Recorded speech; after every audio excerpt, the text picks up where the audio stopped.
आप सभी विद्यार्थियों को गुडविल क्लासेस में आप सभी का हार्दिक अभिनंदन है। आज मैंने सब्जेक्ट अकाउंटेंट्स क्लास 11 में टॉपिक लेके आए हैं बेसिक टर्म्स। कुछ अकाउंटेंसी के कुछ ऐसे बेसिक टर्म्स है जो हम लोग हर जगह पर उसका इम्प्लीमेंट करते हैं। उसमें से कुछ टर्म्स को आज मैं एक्सप्लेन करते हुए आपका बेसिक टर्म्स जो मैंने पहला अकाउंटिंग जो इंट्रोडक्शन ऑफ अकाउंटिंग पढ़ाए थे वही उसी को नेक्स्ट मैंने क्लासेस आज बेसिक टर्म्स पे बात कर रहा हूँ, जिसमें से सेकंड चैप्टर्स में आप सभी का है। उसमें से एक एक टर्म्स पे मैं चर्चा करता हूँ। चलते हैं तो बिना देर किए मैं बात कर रहा हूँ आप सभी का बेसिक टर्म्स में। चैप्टर 2 में है बेसिक टर्म्स। उसमें से कुछ टर्म्स हैं जिसमें से पहला टर्म्स आपका आ जाएगा कैपिटल, ठीक है। दूसरा टर्म आ जाएगा ड्राइंग। तीसरा टर्म्स एसेट्स, लायबिलिटीज,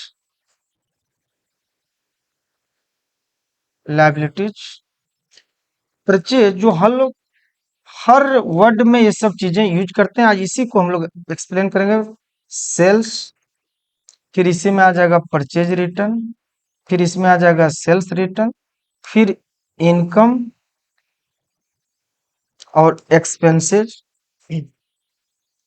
ध्यान देना है, एक्सपेंसेज में एक्सपेंडिचर भी आ जाएंगे।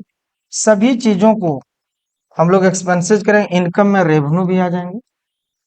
अब कैपिटल रेवेन्यू को भी पढ़ना है और रेवेन्यू रिजर्व को भी पढ़ना है। इसमें एक्सपेंडिचर में कैपिटल एक्सपेंडिचर और रेवेन्यू एक्सपेंडिचर भी पढ़ना है, ठीक है। फिर आ जाएंगे डेटर्स।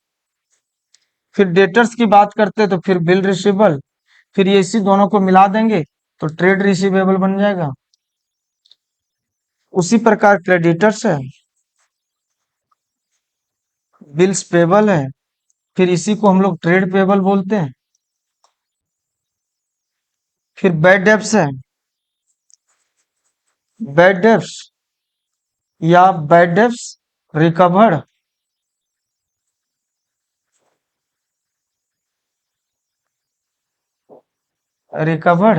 या इंसॉल्वेंस वेंसी। इन सारी टर्म्स पे हम लोग आज चर्चा करेंगे। तो कुछ आज टर्म्स को हमने उठाते हैं, एक दो टर्म्स को आप सभी लोग को एक्सप्लेन करते हैं, जिसमें से मैंने बेसिक टर्म्स में पहला टर्म्स लिए कैपिटल क्या है, ठीक है। आज हम लोग कैपिटल पे ही बात करते हैं।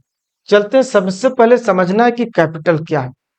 तो सिंपल समझो, एक ऑनर बिजनेस स्टार्ट करते समय इस बिजनेस में जो भी स्टार्टिंग में कैश के रूप में, गुड्स के रूप में जो भी इन्वेस्ट करता है, शुरू में कैश के रूप में, गुड्स के रूप में, मान ली कैश 10,000 इन्वेस्ट किया और बिजनेस में लगाया, गुड्स के रूप में 18,000 लगाया, तो टोटल अमाउंट जो होगा, एक owner invested starting business money and goods, तो जनरली उससे हम लोग क्या बोलते हैं, कैपिटल बोलते हैं। क्या बोलते हैं, अब बोलिए टोटल कैपिटल आपका कितना हो गया, 28,000। इसे हम लोग कैपिटल कहते हैं। तो कैपिटल का सिंपल हम लोग भाषा में क्या कह सकते हैं, एक ओनर बिजनेस स्टार्ट करते समय जो भी कैश या मनी या गुड्स लगाता है, उस अमाउंट को हम लोग क्या बोलते हैं, इसको हम लोग कैपिटल बोलते हैं। क्लियर।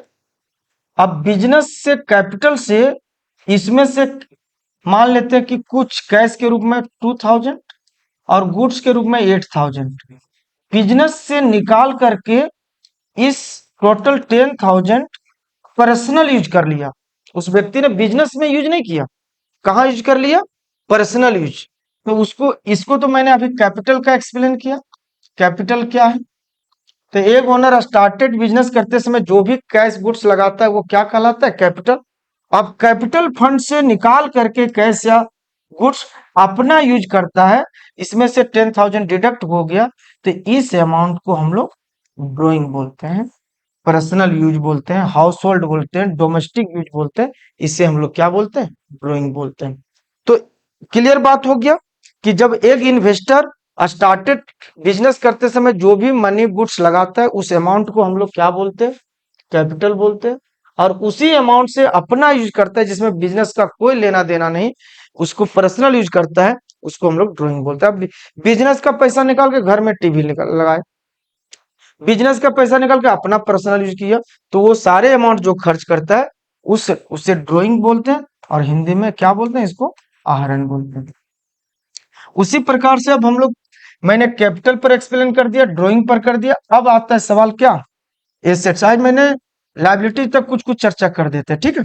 तो चलते हैं, अब एसेट्स क्या है, तीसरा टॉपिक हम लोग उठाते हैं, एसेट्स। एसेट्स जनरली हम लोग फ्यूचर बेनिफिट के पर्पज से कहीं भी हम लोग अमाउंट इन्वेस्ट किए हैं, और जो भी उसका अर्निंग फ्यूचर तक ही आएगी, और संपत्ति वह है जो मेरा है, मेरा जिस पर अधिकार है, वो सारे मेरे लिए एसेट्स है। अब एसेट्स दो तरह के होते हैं, एक होता है नन करंट एसेट्स, और एक होता है करंट एसेट। एक होता है नन करंट एसेट और एक होता है करंट एसेट। जिसका यूज मोर देन 12 मंथ, अगर आप 12 मंथ से ज्यादा यूज करते हो तो non current asset, that mean fixed asset. No purpose sale and purpose, sales and purchase, इसका मकसद खरीदना और बेचना नहीं होता है, वो सारे assets non current asset, that mean fixed asset कहलाता है। जिसका यूज हम लोग 1 साल से ज्यादा करते हैं, जैसे land, building, plant, furniture, goodwill, चाहे वो टैंजिबल एसेट हो या इनटैंजिबल एसेट्स हो, कोई भी, जिसका यूज आप 1 साल से ज्यादा करते हो, उस पर्पज से लगाते हो, और जिसका मकसद बेचना और खरीदना नहीं होता, वो सारे एसेट्स क्या कहते हैं, नॉन क्रेडिट। जैसे एग्जांपल हम लोग ले सकते हैं, land and building, plant and machinery, ये सब टैंजिबल एसेट हो गया। गुडविल, पेटेंट, ट्रेडमार्क, कॉपीराइट, ये सब जो भी है, ये सब आपका फिक्स एसेट्स है। अब आता है सवाल, करंट एसेट क्या है, जिसका यूज हम लोग 12th मंथ लेस करते हैं, 12 महीने के अंदर हम लोग बदल देते हैं, और जिसका पर्पस होता है सेल और क्या, परचेज करना, खरीदना और क्या करना, बेचना। 1 ईयर लेस में जो भी पर्पस से हम कैश में बदलने के पर्पस से कोई भी एसेट को हम यूज करते हैं, वो मेरा करंट एसेट्स होता है, जिसमें कैश, बैंक, बहुत सारे stock, debtors, prepaid, paid, advance, ये सब कौन एसेट्स में आ जाते हैं, करंट एसेट। तो दैट मीन्स ये समझ लो, एसेट्स क्या है, फ्यूचर बेनिफिट के उद्देश्य से आप जो भी आपने इन्वेस्ट किया, लगाए, वो सारी आपकी संपत्तियां, नॉलेज भी आपका एसेट्स, बिल्डिंग भी आपका एसेट है, प्लांट भी आपका एसेट है, फर्नीचर भी आपका एसेट्स, जो आपका है, आपका जिस पर अधिकार है, सब वो आपके क्या है, एसेट्स है। और तो कुछ भी, आपका मोबाइल भी आपके लिए एसेट्स, फ्यूचर बेनिफिट के उद्देश्य से आपने काम किया, ये सारे संपत्तियां और एसेट्स में नॉन करंट एसेट्स और करंट एसेट आता है। अब नॉन करंट एसेट्स में टैंजिबल भी होता है और इनटैंजिबल होता है, लेकिन इनटैंजिबल एसेट जितने भी हैं, अगर इसकी मार्केट में वैल्यू अप नहीं, अगर डाउन हो जाता है, तो ये सारे एसेट्स फिक्टिशियस एसेट्स कहलाता है। कौन एसेट कहलाता है, फिक्टिशियस एसेट्स। फिर हम लोग लास्ट एक, उस सारे टर्म्स में आज मैंने एक और टर्म्स पर चर्चा कर देता हूं, जो है आपका लायबिलिटीज। चौथा हम लोग टर्म्स पे आज बात कर रहा हूं, लायबिलिटीज। लायबिलिटीज समझिएगा, चौथा में एक ऑब्लिगेशन है, ये दो प्रकार का होता है, एक होता है इंटरनल और एक होता है एक्सटर्नल। इंटरनल और क्या होता है, एक्सटर्नल जो है, यही मेरा ऑब्लिगेशन है, ये मेरा कर्ज है, इसको मैंने लायबिलिटी। और एक्सटर्नल लायबिलिटीज में ही मेरा दो तरह का लायबिलिटी होता है, एक होता है नॉन करंट लायबिलिटीज और एक होता है करंट लायबिलिटी, ये मेरा कर्ज है। अब सवाल उठता है कि इंटरनल क्या है, जो भी संस्था में इन्वॉल्व व्यक्ति है, और जो भी संस्था में इन्वॉल्व व्यक्ति पैसा लगाता है, चाहे वो एक सिंगल व्यक्ति लगाए तो कैपिटल के रूप में लगाता है, कैपिटल के रूप में लगाता है। मिल के लगाते हैं तो उसको हम लोग पार्टनर्स कैपिटल बोलते हैं। कंपनी में लगाता है तो उसको हम लोग शेयर कैपिटल बोलते हैं। इन्वॉल्व व्यक्ति, बिजनेस में इन्वॉल्व व्यक्ति ने पैसा लगाया कैपिटल के रूप में, पार्टनर कैपिटल के रूप में या शेयर कैपिटल के रूप में, और वही पैसा को जो हम लोग कलेक्ट करके जमा रखते हैं जिसको रिजर्व एंड क्या बोलते हैं, सरप्लस बोलते हैं। जितना तरह का रिजर्व है, general reserve, capital redemption reserve, fund, profit and loss, security, premium reserve, ये सारे सोर्सेस से जो फंड क्रिएट होता है जो इन्वॉल्व संस्था में है, इसको ओनर या इक्विटी भी बोलते हैं, इन्वॉल्व व्यक्ति को, क्योंकि शेयर का दो नाम है, प्रीफरेंस और इक्विटी। तो जो इन्वॉल्व व्यक्ति संस्था में पैसा लगाता है वो इंटरनल पार्ट होता है, ये कर्ज नहीं होता है।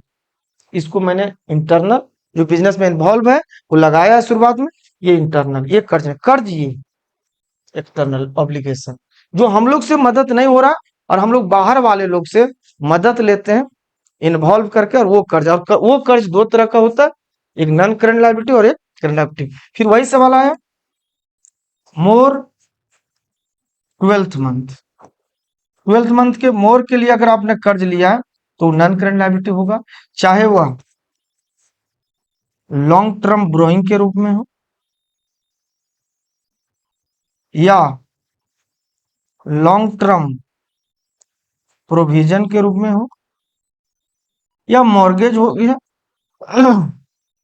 डिबेंचर है, या अदर कोई भी long term loan and provision, ये सब जो कर्ज आप लेते हो एक साल से ज्यादा के लिए सारा नॉन करंट लायबिलिटी कहलाता है।